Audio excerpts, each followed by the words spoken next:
ഈ വർഗീയ പാർട്ടി എന്ന് പറയുന്ന BJP-യെ വർഗീയ പാർട്ടിയല്ല, മതേതര പാർട്ടിയാണ്, കേരളത്തിൽ ആകെയുള്ള ഒറ്റ പാർട്ടി ഇപ്പോൾ BJP ആണ് എന്ന് ജനങ്ങൾ തിരിച്ചറിഞ്ഞ നിമിഷമാണ് ഇപ്പോൾ ഇന്ന് ഇവിടെ കണ്ടുകൊണ്ടിരിക്കുന്നത്.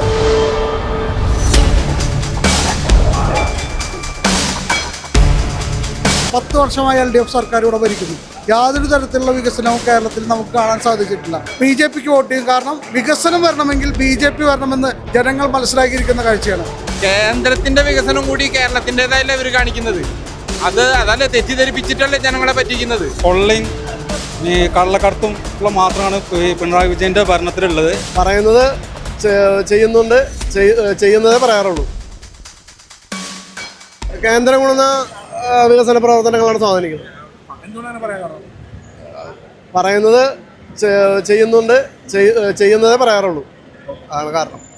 വികസനം എന്ന് പറയുമ്പോൾ നമുക്ക് നമ്മുടെ പ്രത്യക്ഷത്തിൽ കാണാം. ഇവിടെയുള്ള റോഡിന്റെ വികസനം, മറ്റുള്ള എല്ലാ മേഖലയിലുള്ള വികസനങ്ങൾ നമുക്ക് നേരിട്ട് നോക്കിയാൽ കാണാവുന്നതാണ്. റെയിൽവേ റോഡാണ് മെയിൻ. അത്രയും ഗതാഗത തിരക്ക് അനുഭവപ്പെട്ട ഒരു ഏരിയ ഉള്ള കേരളം. പൊതുവെ മറ്റുള്ള സംസ്ഥാനങ്ങളെ അപേക്ഷിച്ച് സ്പേസ് കുറവല്ലേ, സ്ഥലം കുറവല്ലേ, ആൾക്ക് നന്നായിട്ട് വളരെയധികം സ്വാധീനിച്ച ഒരു വിഷയമാണ്. അത് പിന്നെ പലരും സ്വന്തം ഇതിൽ ചാർജ് കിട്ടാനായിട്ട് പലരും പറയും, രാഷ്ട്രീയങ്ങളെ അത് പറയും. നമുക്കറിയാം കേരളത്തിൽ യാതൊരു വികസനവും ഇത്ര കാലം 10 വർഷമായി LDF സർക്കാർ ഇവിടെ ഭരിക്കുന്നു. യാതൊരു തരത്തിലുള്ള വികസനവും കേരളത്തിൽ നമുക്ക് കാണാൻ സാധിച്ചിട്ടില്ല. ഇന്നുള്ളത് ആകെ കൂടി കേരളത്തിൽ വികസിതമായി പറയാനുള്ളത് കേരളത്തിൽ വന്നിട്ടുള്ള 6 വരി പാതയുടെ കാര്യമാണ്. അത് 100% നമുക്കറിയാം കേന്ദ്ര സർക്കാർ നേരിട്ടിട്ടുണ്ട്. കാസർഗോഡ് മുതൽ കന്യാകുമാരി വരെ പണിയുന്ന ആ റോഡിൻ്റെ വികസനം മാത്രമാണ് ഈ കാലയളവിൽ LDF സർക്കാർ 10 വർഷമായിട്ട് കേരളത്തിൽ ഭരണത്തിൽ വന്നതിന് ശേഷം ആകെ കൂടി ഈ കേരളത്തിൽ കിട്ടിയിട്ടുള്ള വികസനം എന്ന് പറയുന്നത് ജനങ്ങൾക്ക് കാഴ്ചയിൽ കാണാൻ പറ്റുന്ന വികസനം എന്ന് പറയുന്നത് കേന്ദ്ര സർക്കാർ നൽകിയിട്ടുള്ള ആ ഒരു വികസനം മാത്രമേ ഉള്ളൂ എന്ന് നമുക്ക് കാണാൻ സാധിക്കുന്ന കാര്യമാണ്. അതിനുവേണ്ടിയായിരിക്കും ജനങ്ങൾ ഇപ്രാവശ്യം കേരളത്തിലെ ജനങ്ങൾ BJP-ക്ക് വോട്ട് ചെയ്യും. കാരണം വികസനം വരണമെങ്കിൽ BJP വരണമെന്ന് ജനങ്ങൾ മനസ്സിലാക്കിയിരിക്കുന്ന കാഴ്ചയാണ്. കാരണം ഇത്രയോ കാലങ്ങളായിട്ട് യാതൊരു തരത്തിലുള്ള വികസനവും കേരളത്തിൽ നടപ്പിലാക്കാൻ ഈ LDF സർക്കാരിന് ചെയ്യാൻ സാധിച്ചിട്ടില്ല. നമുക്കറിയാം 10 വർഷം 5 വർഷം ഇടതും വലതും മാറി വരുന്ന ഈ കേരളത്തിൽ 10 വർഷം ഒരുമിച്ച് കിട്ടിയിട്ട് പോലും ഈ LDF സർക്കാരിന് ഒന്നും നേടാൻ സാധിച്ചിട്ടില്ല എന്നുള്ള വസ്തുതാപരമായിട്ടുള്ള കാര്യമാണ്. കേരളത്തിൽ പദ്ധതികളൊന്നും നടപ്പിലാകുന്നില്ല. അതായത് കുറേ പദ്ധതികളുണ്ട്, നമുക്കത് ഇവിടെ പ്രായോഗികമാക്കാൻ പറ്റുന്നില്ല. അതിൻ്റെ ഒരു മാറ്റം അത് തുടങ്ങാൻ പോവുകയാണ്. കേരളത്തിൽ നിന്ന് MLA-മാർ ഇപ്രാവശ്യം വലിയൊരു മാറ്റം, അതിൻ്റെ ഒരു മുന്നോടിയായിട്ടാണ് ഈ കാണുന്ന ജനക്കൂട്ടം. കേരളത്തിലെ ജനങ്ങളെല്ലാം അംഗീകരിച്ചു. അതായത് ഈ വർഗീയ പാർട്ടി എന്ന് പറയുന്ന BJP-യെ വർഗീയ പാർട്ടിയല്ല, മതേതര പാർട്ടിയാണ്, കേരളത്തിൽ ആകെയുള്ള ഒറ്റ പാർട്ടി ഇപ്പോൾ BJP ആണ് എന്ന് ജനങ്ങൾ തിരിച്ചറിഞ്ഞ നിമിഷമാണ് ഇപ്പോൾ ഇന്ന് ഇവിടെ കണ്ടുകൊണ്ടിരിക്കുന്നത്. അതിൻ്റെ നേർക്കാഴ്ച നമ്മൾ വരുന്ന ഇലക്ഷനിൽ യാഥാർത്ഥ്യമാകാൻ പോവുകയാണ്. ഇവിടുന്ന് ഇലക്ഷനെ MLA-മാർ പ്രതീക്ഷിച്ചതിനേക്കാളും കൂടുതൽ MLA-മാർ വിജയിച്ച് വരുമെന്ന ഉറച്ച വിശ്വാസത്തോടെയാണ് കാണുന്നത്. അതുമൂലം കേരളത്തിലെ പാവപ്പെട്ട ജനങ്ങൾക്ക് മുടങ്ങിക്കിടക്കുന്ന പദ്ധതികൾ കിട്ടുവാനായിട്ട് സാധിക്കും.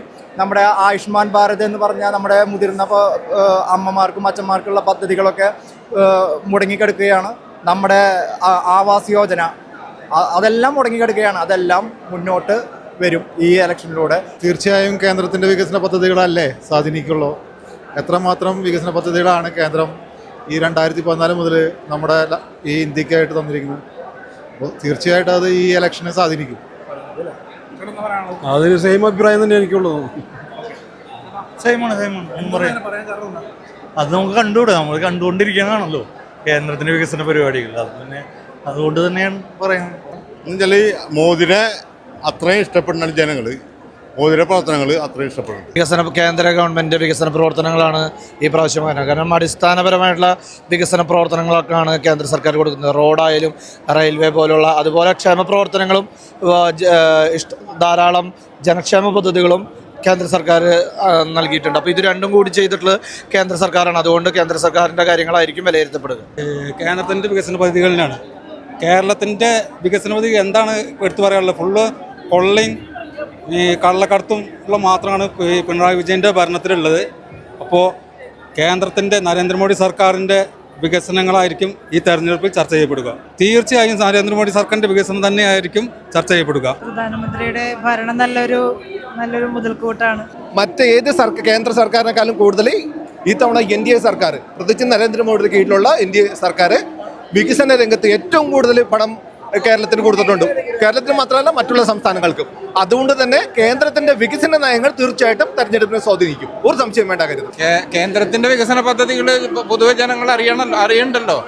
കേരളത്തിന്റെ വികസനം എന്താണെന്നുള്ളത് കേന്ദ്രത്തിന്റെ വികസനം കൂടി കേരളത്തിൻ്റെതായല്ലേ ഇവർ കാണിക്കുന്നത്. അതല്ലേ തെറ്റിദ്ധരിപ്പിച്ചിട്ടല്ലേ ജനങ്ങളെ പറ്റിക്കുന്നത് വോട്ടിന് വേണ്ടിയിട്ട്. നമ്മുടെ കേരളത്തിലെ ജനങ്ങൾ വഞ്ചിക്കപ്പെടുകയാണ്. കേന്ദ്രത്തിന്റെ പല പദ്ധതികളും വക മാറ്റി ചെലവഴിച്ച് പേര് മാറ്റി ചെലവാണ്. കേന്ദ്രം കൊടുക്കണമെന്നാണ് ഇവർ പറയണത്. ഇനി എങ്ങനെ കൊടുക്കാൻ പറ്റും? ഇവർ പറയട്ടെ എങ്ങനെ കൊടുക്കണമെന്ന്. കൂടുതലും കേന്ദ്രത്തിന് പദ്ധതി സാധാരണക്കുള്ള. ഇപ്പോൾ ശബരിമല വിഷയം തന്നെ കണ്ടില്ല. ഇപ്പോൾ ശബരിമല വിഷയത്തിൽ ഇവർ പറയുന്നത് ഞങ്ങൾ 9 വിധികൾ പുറത്തു പറ്റുമെന്ന്. ഇത്തവണ ജനങ്ങളെ സ്വാധീനിക്കുമെന്ന ഏറ്റവും വലിയ വിഷയം പ്രധാനമന്ത്രി മോദിജിയുടെ വികസന പ്രവർത്തനമാണ്. 30 തൊട്ട് കർപ്പൂരം വരെ ഈ സംസ്ഥാനത്ത് ഇപ്പോൾ വില കൂടുതലാണ്. പക്ഷേ മോദിജിയുടെ ഓരോ പദ്ധതിയും കേരളത്തിൽ നടപ്പാക്കിയിരിക്കുന്നെങ്കിൽ ഇത്തവണ കേരളം BJP പിടിക്കും എന്ന് തന്നെയാണ് പറയുന്നത്. ഈ കൊല്ലം ഈ വട്ടത്തെ ഇലക്ഷന് കേന്ദ്രത്തിൻ്റെയും ക്ഷേമ പദ്ധതികളവും വികസന പദ്ധതികളവും കേന്ദ്രത്തിൻ്റെ പ്രതിഫലിക്കാം. കാരണം നമ്മുടെ കേന്ദ്ര ഗവൺമെൻറ് ചെയ്ത പല കാര്യങ്ങളും ജനങ്ങൾക്ക് ഉപകാരപ്പെട്ടതാണ്. അത് ജനങ്ങളിലേക്ക് പരമാവധി എത്തിക്കാനും പാർട്ടി പ്രവർത്തകർക്ക് സാധിച്ചിട്ടുണ്ട്.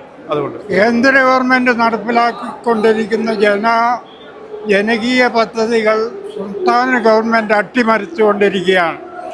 മോഡി ഗവൺമെൻറ് കഴിഞ്ഞ 14 വർഷമായി നടത്തിക്കൊണ്ടിരിക്കുന്ന വികസന കേരളത്തിൽ മാത്രം നടപ്പിലാക്കുന്നില്ല. മറ്റ് സ്റ്റേറ്റുകളിൽ അത് ഫലപ്രദമായി നടപ്പിലാക്കാൻ സ്റ്റേറ്റ് ഗവൺമെൻറ്റുകൾ ശ്രമിച്ചുകൊണ്ടിരിക്കുകയാണ്, നടപ്പിലാക്കിക്കൊണ്ടിരിക്കുകയാണ്. സംസ്ഥാന ഗവൺമെൻറ് കേന്ദ്രത്തിൻ്റെ പദ്ധതികൾ മനഃപൂർവ്വം അവഗണിക്കുകയും അത് ജനങ്ങളുടെ മുമ്പിൽ അവതരിപ്പിക്കാൻ മടിക്കുകയും ചെയ്യുന്നത് ജനദ്രോഹപരമായ ഒരു നടപടിയാണ്. ഈ പിണറായി ഗവൺമെൻറ് കേരളത്തിൻ്റെ വികസനത്തിനു വേണ്ടി യാതൊന്നും ചെയ്യുന്നില്ല എന്നുള്ളത് ഒരു യാഥാർത്ഥ്യമാണ്. അത് ജനം തിരിച്ചറിഞ്ഞു. ഇടത് വലത് മുന്നണികൾ അവരുടെ താല്പര്യത്തിനു വേണ്ടി മാത്രമാണ് ഭരിച്ചുകൊണ്ടിരിക്കുന്നത്. ഈ സംസ്ഥാനത്തിൻ്റെ വികസനത്തിനു വേണ്ടി ഈ സ്റ്റേറ്റ് ഗവൺമെൻറ് യാതൊന്നും ചെയ്യുന്നില്ല. കേന്ദ്രം നൽകുന്ന ഫണ്ട് ദുർവിനിയോഗം ചെയ്ത് അത് LDF ഗവൺമെൻറ്റിൻ്റെ ഫണ്ടാണെന്ന് വരുത്തി തീർക്കുവാൻ ശ്രമിച്ചുകൊണ്ടിരിക്കുകയാണ്. ഈ ജനദ്രോഹപരമായ നടപടിയിൽ നിന്ന് മോചനം നേടുവാൻ കേരള ജനത ഈ ഇലക്ഷനിൽ തയ്യാറാകും എന്നുള്ളത് ഒരു വസ്തുതയാണ്. അതാണ് ഇന്ന് മോഡിയുടെ എറണാകുളം പരിപാടിയിൽ കാണുവാൻ കഴിയുന്നത്. ഇത്രയും വലിയൊരു ജനസംഖ്യ ഈ കൊച്ചി നഗരത്തിൽ സംഘടിച്ചത് ഒരു മാറ്റത്തിൻ്റെ സൂചനയാണ്.